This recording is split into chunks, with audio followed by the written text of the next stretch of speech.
Good morning আমার প্রিয় পরিবার, ওর ফ্যামিলি লাইফস্টাইল চ্যানেলে তোমাদের সকলকে জানাচ্ছি অনেক অনেক অনেক স্বাগত আর অনেক ভালোবাসা। আশা করছি তোমরা সকলে যে যেখানে আছো সবাই খুব ভালো আছো আর সুস্থ আছো। ভগবানের আশীর্বাদে আর তোমাদের ভালোবাসা আমরাও এখন বেশ ভালোই আছি আর সুস্থ আছি, দেখতেই পাচ্ছো। তো এই তো আমার ছোট্টু মনাটা, আমার সুন্তু মনাটা, তোমাদের ঋতিকা, আমার ঋতিকা এই তো টুকটুক করে দেখো হেঁটে আসলো। তো আর ভালো কিভাবে থাকবো না বলো, খুবই ভালো আছি। যাই হোক, এই তো আজকে ব্যস্ততার সকাল, আজকে ঘুম থেকে উঠেই মানে কোনো কাজে হাত দিইনি। সর্বপ্রথম দেখো সব ভ্যাট কভার, বালিশ কভার সব কিছু নামিয়ে নিচ্ছি। এই তো এটা বাবার বিছানার হচ্ছে ভ্যাট কভার, বালিশ কভার সব নামিয়ে নিলাম। আর দেখো কি দিচ্ছি, এটা এই তো কারি পাতা, কি বলে নরসিংহ পাতা বলে আর কারি পাতাও বলে। তো এই পাতাটা দেখো ছিঁড়ে ছিঁড়ে দিচ্ছি। তারপর দেখো টিনে দেখো ওই যে লাগিয়ে দিলাম, কারণ এটার একটা অনেক বড় কারণ আছে, বলছি দাঁড়াও। তো তারপর দেখো বাবার বিছানাটা এখন পরিষ্কার করে নিয়েছি, মানে সব কিছু ঝাড়াঝাড়ি করে নতুন ভ্যাট কভার, বালিশ কভার পেতে আর কি এই তো পরিষ্কার করে নিয়েছি। আর এখন বাকি আছে আমার বিছানা, মানে ঘুম থেকে উঠে চোখটা খুলে সর্বপ্রথম এই কাজটা করলাম। কারণ কি জানো, আর যন্ত্রণা থাকতে পারছি না। তো আমাদের মানে পাশে আর কি মুরগি আছে, অনেক মুরগি আছে। তো হয়তো তারা পরিষ্কার তেমনভাবে করছে না বা কিছু হবে, বা মুরগি উমে বসেছে বা বাচ্চা দিয়ে ফুটেছে আর কি। তো তার কারণে হয়তো মুরগির পোকা হয়েছে, তো তার কারণে অনেক যন্ত্রণা করছে, মানে এইখান পর্যন্ত আসলো আর কি মুরগির পোকা।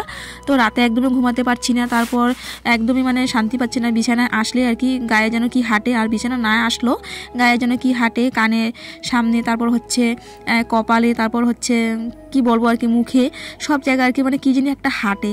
তো আমি ধরতে পেরেছি ছোট্ট একটা পোকা। তো পোকাটা মানে মুরগিরই পোকা হয়, আমি একজনকে দেখিয়েছিলাম, বলছি এটা মুরগিরই পোকা হয়। তো তার কারণে দেখো এই ব্যবস্থাটা নিলাম। তো এই ব্যবস্থাটা আমি ইউটিউবে দেখেছি যে কারি পাতা দিলে মুরগির পোকা আর কি চলে যায়। তো তার কারণে আর কি এই ব্যবস্থাটা নিলাম। তো তার কারণে এই তো সব বেড কভার চেঞ্জ করে নিয়েছি, চেঞ্জ করে ধোয়া বেড কভার সব পেতে দিয়েছি, সব কিছু ঝাড়াঝাড়ি করে নিয়েছি। বাবাও রাত্রিবেলা ঘুমাতে পারেনি, সকালে ঘুম থেকে উঠেই বলছে যে একদমই সারা রাত্র ঘুম হয়নি, কি জানি পিঠে বিছানায় মানে হাঁটছে, কি জানি কামড়াচ্ছে, মানে এই জন্য আর কি ঘুমাতে পারেনি। তো আমি বললাম যে তুমি আজকে টের পালে, আমি তো 3-4 দিন আগ থেকেই মানে টের পেলাম। তো এই তো ঋতিকার জন্য আর কি স্রাব সাবান দিয়ে কাপড় চাপড় ধোয়া যাবে না, তো তার কারণে আমি এতদিন আর কি ওয়েট করছিলাম। তো এখন থেকে আর কি ধোয়া যাবে, তো তাই আর কি সব কিছু বের করে নিয়েছি। তো যাই হোক, তো এই তো সব কিছু বের করে নিয়েছি। এখন দেখো এখানে ব্রাশ করে নিচ্ছি আর ঋতিকা টুকটুক করে হাঁটছে। তো জানি না কেন আমার ভিডিওতে না সত্যি কমেন্ট সেকশনটা অফ হয়ে যায়, ঋতিকাকে বেশি করে দেখানো হয়, তার কারণে নাকি মানে বুঝতে পারি না। যদিও আমি অন করি তবুও আবারও অফ হয়ে যায়। তো এটার জন্য হতে পারে, না কিসের জন্য আমি বুঝতে পারছি না। তো যাই হোক, দেখো ওদিকে আমরা এখন মুখ ধুয়ে নিচ্ছি, মা মেয়ে এই তো মুখ ধুয়ে এখন হচ্ছে খাবো। আর সকালে চা করে নিয়েছি, চা করে বাবাকে দিয়ে দিয়েছি, বাবা খেয়ে চলেও গেছে। আর জানো কি হয়েছে আজকে সকালবেলা, এই তো কুয়ার বালি দেখতে পাচ্ছ, জল আনতে গেলাম কুয়া থেকে, আর জল একদম নিচে চলে গেছে, মানে বেশি একটা নিচেও না, মানে আমাদের কুয়া বালির যা রশিটা আছে, তো রশি থেকে একটু নিচে, মানে রশি একদম জল মানে পাচ্ছিল না। তো বালতি পড়ে গেছে, বালতি পড়ে যাওয়াতে আবার অনেক কষ্ট করে বালতিটা মানে উঠানো হয়েছে, উঠিয়েছি। তো তারপর এই তো মুখ টুক ধোয়া হয়ে গেছে। এদিকে দেখো এখন চা করেছিলাম, সকালবেলা লাল চা করেছিলাম। তো বাবা থাকলে আমরা লাল চাই খাই, আর ঋতিকা বাবা থাকলে দুধ চা খাওয়া হয়, কারণ ঋতিকা বাবা লাল চা খায় না। তারপর দোকান থেকে নিয়ে আনলাম এই যে হ্যাপি হ্যাপি বিস্কিট, ঋতিকা খুব ভালোবাসে, 2 প্যাকেট আনলাম ঋতিকা আর আমার জন্য। এই তো এখন খেয়ে নেব।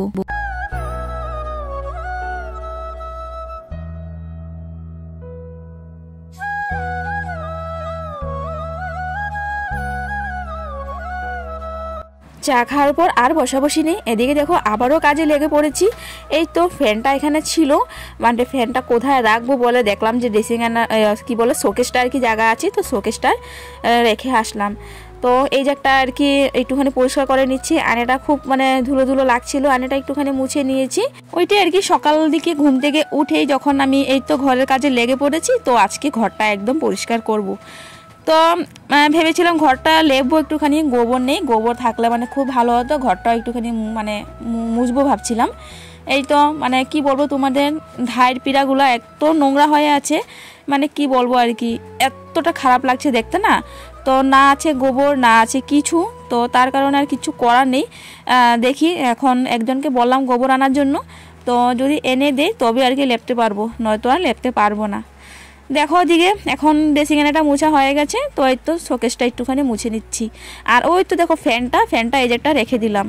তো আরও একটু গরম পড়ুক, মানে এখনও তেমন গরম পড়েনি যে আমি এই ফ্যানটা মানে চালাবো আর কি। এখনই সিলিং ফ্যানটা দিয়ে হয়ে যায়, তো আর একটু গরম পড়লে তখন আমরা এই ফ্যানটা মানে চালাবো আর কি। যাই হোক দেখো দিয়ে খাটটাও মুছে নিচ্ছি। আর খাটে যে বেড কভারটা ছিল, তো বেড কভারটাও আর কি বাইরে নিয়ে গেলাম, তো বেড কভারটাও আজকে ধুয়ে দিব। আর দেখো এদিকে এখন খাটের নিচটা একটু ভালোভাবে মানে ঝাড়ু দিয়ে দিচ্ছি। কয়েকদিন হয়ে যাবে মানে ঝাড়ু দেওয়া হয় না, দেখতেই পারলে তোমরা কীভাবে যে ঝাড়ু মানে ঘর ঝাড়ু দিয়েছিলাম একটা কাপড় দিয়ে, তার কারণে সামনে আর কি ঝাড়ু দিয়েছি, খাটের নিচটি ঝাড়ু দেওয়া হয়নি। তো তার কারণে মানে এত পরিমাণ ধুলো না কি বলবো তোমাদের।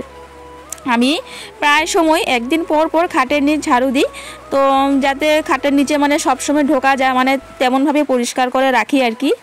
তো যাই হোক ঘর দুয়ার মানে পরিষ্কার করে ঝাড়ু দিয়ে দিয়েছি, বাবার রুম, আমাদের রুম, তারপর রান্নাঘর সব কিছু। এখন দেখো ধারগুলো ঝাড়ু দিয়ে দিচ্ছি। তো বন্ধুরা ঘরের দিকে সমস্ত কাজকর্ম হয়ে গেছে, ঘর দুয়ার গুছানো, ঘর দুয়ার ঝাড়ু দেওয়া সমস্ত কাজকর্ম হয়ে গেছে। এখন শুধু বাকি আছে কয়েকটা বাসন আছে, বাসন আর তারপর আছে কাপড় ধোয়া। তো কাপড় ধোয়ার জন্য সার্ফ নেই, তো দোকান যাবো সার্ফ আনতে। সার্ফ এনে তারপর কাপড় ভিজাবো, কাপড় ভিজিয়ে তারপর হচ্ছে বাসনটা ধুয়ে নেবো, বাসনটা ধুয়ে তারপর কাপড়গুলো দেবো। আর এদিকে দেখো ঋতিকা সাইকেল চালাচ্ছে, এই যে চলো। তো বলছিল আমাকে একটু ফোন দেখবে, তো আমি একটু ভিডিও করছিলাম, তার জন্য ওকে ফোনটা দিতে পারিনি। তো একটু এখন আমি যখন দোকান যাব আর কাপড় ভিজাবো, তো ততক্ষণ ও একটুখানি কার্টুন দেখবে আর কি। তারপর চলো তো চলো বন্ধুরা, আসছি আবারও পরে। মনাকে এনে দেখো মনাকে একের পর এক ওষুধ খাইয়ে দিলাম। তারপর হচ্ছে মনাকে ওষুধ খাইয়ে দেওয়ার পর আমি সব কাপড় চোপড় নিয়ে চলে গেলাম নদীর পার। প্রথমে ভেবেছিলাম যে কাপড় চোপড় ভিজিয়ে রাখবো, বাসন ধোবো, তারপর বাসন ধোয়ার পর কাপড় ধোবো। তো এই তো নদীর পার বসে বসে কাপড় সাপে ভিজিয়ে তারপর ভাবলাম যে না কাপড় চাপড়গুলো ধুয়ে দিই, একদম রৌদ্র আছে। আর আজকে যেন সকাল থেকে একটু মেঘলা করছিল, কখন বৃষ্টি আসবে কখন আবার কি হবে আর কি। তো এখন যখন রৌদ্র আছে তো ধুয়ে দিই, তাড়াতাড়ি করে শুকিয়ে যাবে, এটা ভেবে আর কি মানে সঙ্গে সঙ্গে কাপড় ভিজালাম, ভিজে আর কি সঙ্গে আর কি কাপড় ধুয়ে দিলাম। যাই হোক এদিকে তো সমস্ত কাপড় চাপড় ধোয়া হয়ে গেছে, মানে অনেকগুলো কাপড় ধুয়েছি, 3টা বেড কভার, তারপর বালিশ কভার, তারপর হচ্ছে শার্ট প্যান্ট, অনেক কিছু। তো চলো একবারে বাসন দেবো, ধুয়ে স্নান করে আসছি বন্ধুরা। তো বন্ধুরা এদিকে রান্না হয়ে গেছে, রান্না বলতে কি শুধু ভাতের সঙ্গে দিয়ে দিয়েছি আলু সেদ্ধ,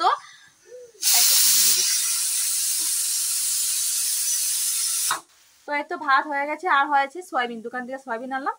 প্রথমে ভেবেছিলাম যে তরকারি করব, তারপরে আবার ভাবলাম যে শুধু মানে জিরের গুঁড়ো দিয়ে আর কি ভালো লাগবে, গরম মশলা অল্প দিলে ভালো লাগতো, তো গরম মশলাও নেই, আদাও নেই। তো ভাবলাম যে দূর যা মানে সয়াবিনটা ভাজাই করে নিই আর আলু সিদ্ধ হয়ে যাবে। তো সয়াবিন ভাজাটা আমারও ভালো লাগে, ঋতিকারও ভালো লাগে, তো তার কারণে আর হয়ে যাবে। তো তার কারণে সয়াবিন ভাজা করে নিয়েছি, এদিকে ভাতের সঙ্গে দিয়ে দিলাম আলু সিদ্ধ। এখন আলুটা মেখে নেবো, মেখে ভাত খেয়ে নেব। তো চলো বন্ধুরা এদিকে এখন ভাতটা খেয়ে নিই, আলুটা মাখি। এই তো আলু সিদ্ধ, ডাল সিদ্ধ, সয়াবিন ভাজা, আলু ভাজা, আলু মানে এটাই খাওয়া হচ্ছে। তো আজকেও একই আর কি।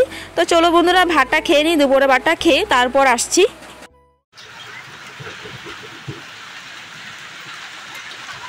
তো বন্ধুরা দেখো হঠাৎ করে আসলো বৃষ্টি, কি ঝড় বৃষ্টি তুফান, বাপরে বাপ। দেখো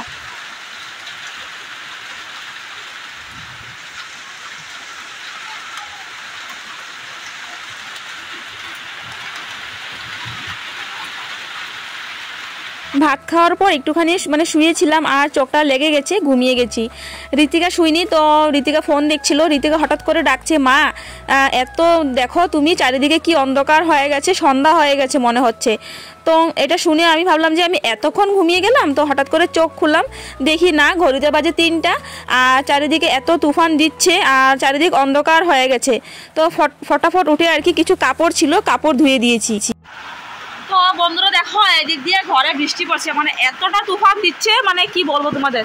এই সাইড দিয়ে আর কি তুফানে আর কি বৃষ্টিটা এই সাইডে পড়ছে। দাদা আমি মশারিটা খুলে নি, পুরো ভিজে গেল। তারপর এদিকে রাখো দেখি, হ্যাঁ। তো এই তো দেখো ঘরে বৃষ্টি পড়লো, দেখি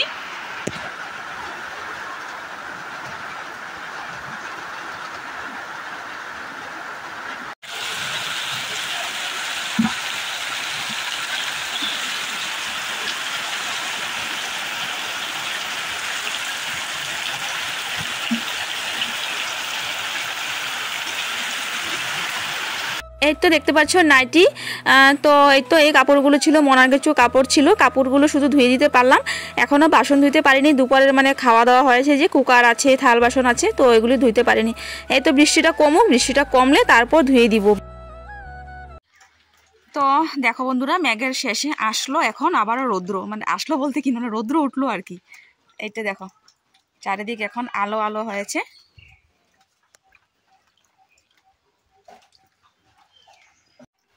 তো চলো, আমার আছে বাসন ধোয়া, কয়েকটা বাসন আছে, কয়েকটা বাসন ধুয়ে নিই। বাসনটা ধুয়ে নিলে তো বিকালের কাজকর্ম হয়ে যাবে।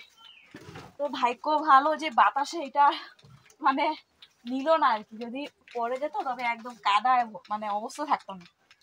তো যাই হোক, তো চলো বন্ধুরা, কয়েকটা বাসন আছে ধুয়ে নিই।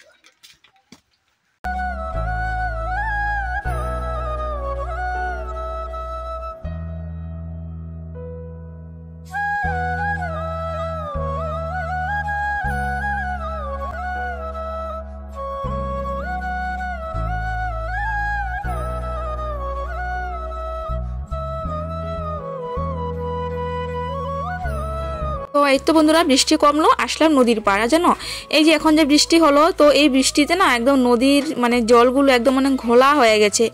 তো কিছু করার নেই, এই তো এখন মানে এই জলটা দিয়ে ধুয়ে নেবো, ধুয়ে আবারও কুয়া থেকে এক বালতি জল আনবো, কুয়া থেকে এক বালতি জল এনে তারপর ধুয়ে নেব। তো চলো বন্ধুরা, আজকের ভিডিওটা আমি এখানে শেষ করছি। তোমাদের ভিডিওটা কীরকম লাগলো অবশ্যই কমেন্ট করে জানিও। আর যদি তোমাদের ভালো লাগে তো অবশ্যই লাইক কমেন্ট সাবস্ক্রাইব করে আমার পাশে থাকো। আর যদি নতুন হয়ে থাকো আর একটুখানি কি বলছি মানে শেয়ার করে দিও আমার ব্লগটা, তোমাদের যদি ভালো লাগে তবে শেয়ার করে দিও। তো চলো টাটা, বাই বাই, ফিরে আসছি আগামীকাল নেক্সট অন্য ব্লগ নিয়ে। সবাই ভালো থাকো, সুস্থ থাকো, আর এইভাবে আমাকে সাপোর্ট করো। চলো টাটা।